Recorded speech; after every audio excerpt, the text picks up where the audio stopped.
داخل دستگاه دیاگ پارامتری داریم به نام پارامتر سنسور اکسیژن که الان این پارامتر نموداری هستش که بتونم توضیح بهتری بدم برای شما اینجا فعال کردم. در حالت استاندارد این پارامتر همینطور که مشاهده میکنید بین 1 دهم تا 9 دهم ولت در حال نوسان هست و این الان وضعیت سیستم سوخت‌رسانی ما در حد مطلوب هست و بحث پاشش سوخت و آلایندگی الان در حد مطلوب هست. در صورتی که به هر عنوان فشار پمپ بنزین ضعیف بشه،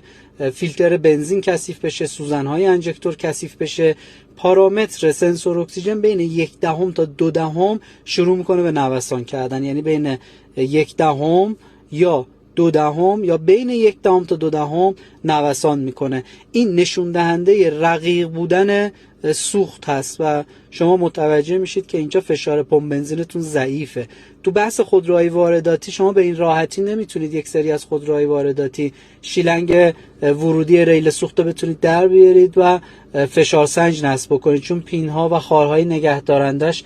با ابزار مخصوص باز میشه و اگه بخواید با دوسو باز کنید میشکنه و دردسرساز میشه. شما از این طریق میتونید کیفیت فشار سوخت رو اندازه گیری بکنید و اگه دیدید روی عدد پایین 1 دهم تا 2 دهم بعضی مواقع حتی روی 0 حرکت میکنه، شما متوجه میشید که فشار پمپ بنزینتون ضعیفه و میاین پمپ بنزین رو عوض میکنید، یه سرویس سیستم سوخت‌رسانی انجام میدید و مشکل خودرو شما 100% برطرف میشه بدون اینکه شما اومده باشید و یه کار اضافه‌ای بابت بحث گرفتن فشار پمپ بنزین انجام بدید و این پارامتر میتونه خیلی کمکتون بکنه تو بحث عیبیابی سیستم سوخت‌رسانی.